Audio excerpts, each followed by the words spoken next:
Okay, let's get started, guys. Lots of stuff to cover tonight. One of the things we're going to be talking about tonight is the home inspection.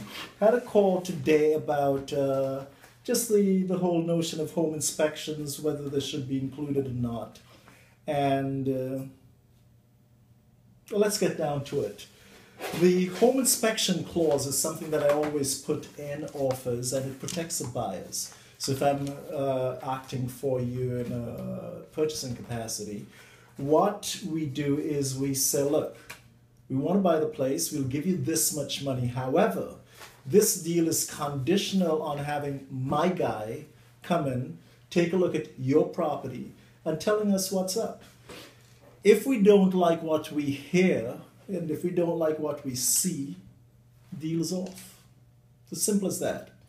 However, well, let's take a look at the Toronto Star article that says be careful with wording of home inspection clause, because I have a different strategy when my fiduciary responsibility is to the seller than I do if it is to the buyer. And this article here actually fleshes out some of the nuances that may come up. The home inspection condition appears in almost every residential real estate transaction. Yeah, right. We know that there are lots of the 48,000 licensees who never include a home inspection because they're anxious to get paid. Yes, I said it. Anyway, when I do it, we include it. And if I don't include it, I cross it out, I put it in. If you don't want it, you cross it out and you initial it. That's how we do it. Does a home inspection condition give a buyer an automatic right to cancel the agreement? Is the seller entitled to a copy of the home inspection report, etc., etc., etc.? Let's see what this guy has to say. The agreement is conditional upon the inspection of the property by a home inspector of the purchaser's choice and expense, and receipt of a report satisfactory to him in his sole and absolute discretion. Interesting clause. The seller took the position that the buyer was not acting in good faith when they refused to return the deposit because the inspection report listed only minor deficiencies to the home itself. The court, however, disagreed and held that in this case, the words sole and absolute discretion indicated that the parties intended this to be a more subjective standard, and as long as the buyer acted reasonably, they could refuse to waive the condition. In other words, that's a trick. To have, let me just go over some other clauses that we have here. Lo and behold, voila. So guess what? Here we have an example. This is a place that I had an offer on a successful offer on a property in Brampton. And let me explain let me read exactly verbatim, as I say, exactly what the home inspection clause said. This offer is conditional upon the inspection of the subject property by a home inspector at the buyer's own expense and the obtaining of a report satisfactory to the buyer in the buyer's sole and absolute discretion.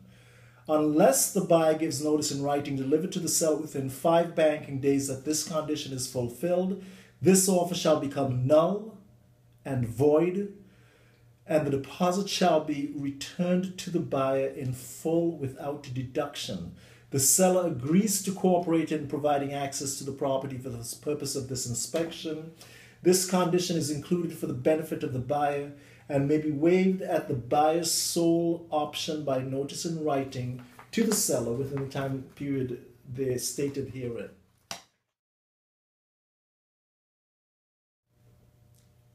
In the buyer's sole and absolute discretion. So only the buyer can decide whether the report was satisfactory to him. I include this to prevent what's known in the business as buyer's remorse. In other words, you're all gung-ho when you purchase the property. The pupils were dilated, the heart was beating, it was emotional roller coaster high, and you decided to wait to this is the house. Carl's job is to say, stop, hold up. This may be the house. Let's dig a little deeper and see if there's anything that might be in the house that may come back to bite us in the later. And for this, I always call up my buddy Carlos Gaspar. Here's Carlos at work. I'll also include a little video of this. What Carlos does is, I like Carlos because Carlos is not an alarmist home inspector. He'll tell you exactly what's wrong. Remember, these are visual home inspections. He'll tell you exactly what's wrong. Not only that, Carlos has all these little gadgets. He has gadgets that can kind of see behind walls. It can detect moisture that's that moisture that does not advertise itself, but can be detected by one of his little gadgets behind the wall. He has all kinds of infrared tools. Carlos knows what's going on. Not only that, Carlos will print out the report and give it to you right there. But not only does he give it to you, he also goes over it bit by bit. And on top of that, Carlos takes pictures. So as part of the report, you have, because he took this photography course at Humber College as well, he has excellent photographs, high-resolution photographs of the issues at hand. In this case, this is a townhouse in Brampton. A lot of people would decide that they don't need a home inspection for it. I said, no, let's do the home inspection. And here's Carlos going over the inspection report with the purchaser, prospective purchaser. 4 categories as I was describing. Yeah. Okay, I read those, yeah. And then throughout the report you'll see them Repeated again. repeated here. A lot of the exterior is not inspected because that's part of the condo's responsibility. But double check, make sure that it is based on the status certificate. Yeah. So anytime you see a little X under this column. Oh, by the way, on this side here will also be information on that particular section. Yeah. So this is to do with the attic. It'll tell you what kind of insulation it is, what R value is, what kind of structure it is, that kind of thing. All right. So anytime there's a little X under the R, let me see if I can find one. Here's one. It's to do with the this is the exterior and the outlet on the exterior. And if you know 2 points, it says that the outside outlet should have the GFI, you know, the little buttons. That's what's used now. I mean, when the house was built, they didn't use them, but for the cost of it, it's probably worthwhile, you know, just for safety. It's like a smoke detector, so if you can save a life by using it, by having it. Okay. It's insignificant, the price, right? So anyway, sometimes I'll include a little photograph just because I took photography course at Humber, right? No, but it clarifies things where this is to do with the garage. It needs a specific door there. So anyway, just to reiterate. Sorry, tell me what that is. What was here?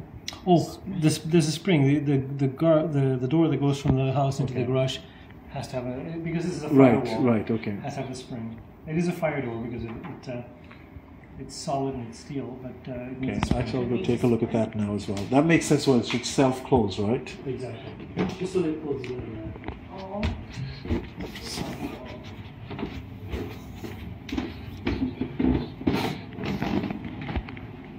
So this is what he's talking about here. I think what he's saying is that he wants to see a spring for the garage door, and there's nothing here. So it swings open, and what should happen, because it's a fire door, it should automatically shut. So that's the kind of thing that I might not have thought of, but of course, now that I see it, I won't ever forget it. Let's go back up to see the rest of the report. We can't. I'm not going to turn up the sound right now because this is just to show you the kind of detail that he goes into. But here you notice that there's some issue here, and he has a picture right here of whatever the issue is. That's a home inspector. The other thing that Carlos does is he'll tell you what's wrong. I had an offer, I remember one time at a house just outside Sherwood Forest in Mississauga. One of the purchasers was flying in at 12 that night. I had Carlos, but the offer's conditional until 1 o'clock in the morning. I had Carlos there. He was at the house when the purchaser came. There was a crack in the basement, and Carlos went, showed him the crack, but explained in detail how it would be fixed, how it could be fixed, and what the upsides and downsides were. Purchaser purchased the house. He's still in it today, happy as ever. That's the kind of home inspector you need. And don't want somebody who's going to be raising the kind of critical level of, oh my God, what's going on? Instead, you want someone who's actually going to be doing something that's of value. Now, it is alleged that some agents, in the height of the market, and because of multiple offers, you wouldn't believe it, but they did not include this clause in the agreement of purchase and sale. That, of course, opens the door to a whole lot of issues. Even though this is just a visual inspection, the point is that it's just a fiduciary responsibility, in my case, to advise our purchasers that there may be issues that I don't see. I'm not a builder. My expertise is sales. My expertise is negotiating. In other words, I'm not, when it comes to negotiating, you don't always want a poodle, somebody with looks good with the curls. You want a Rottweiler. You want someone who's going to go for the throat, but go for the throat in a delicate way. And the thing that the home inspection does, if nothing else, is not only give you satisfaction and security, what it does is give you leverage in the negotiation. So a couple of things that we found here were minor, but what it did was it helped us to negotiate a better price.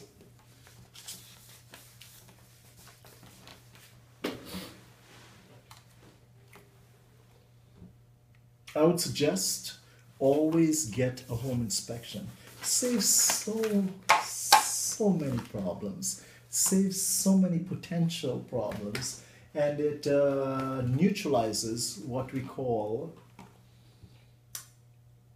cold feet. And it neutralizes what we call cold feet, because there's a famous, Latin phrase that says caveat emptor. In other words, the buyer beware. Somebody's offering you something, look, man, let's look at it. Let's take the perspectival kind of approach to truth. Let us look at this from all angles and see if, in fact, it is the kind of place that we should be putting a formula. So let us look at this from all angles. Let us get an expert in. The other thing about Carlos is in certain areas, he's an expert. He knows what to look for. He knows that whether there were termites in the sable. He's done thousands of home inspections. So the other thing that I want from a home inspector is I want somebody who's experienced. Somebody could have an IQ of 300 and be just out of home inspection school. The point is, if they don't have the experience to, after having done hundreds of inspections across the GTA, they know what to look for. They know, okay, this area here, we should be looking a little bit more closely for evidence of termites. They know that in certain areas here, well, there's an underground river. Let's look closely for examples of basement flooding and seepage and or damage to the foundations. They know that in certain areas that you should be looking for. Well, you get the point.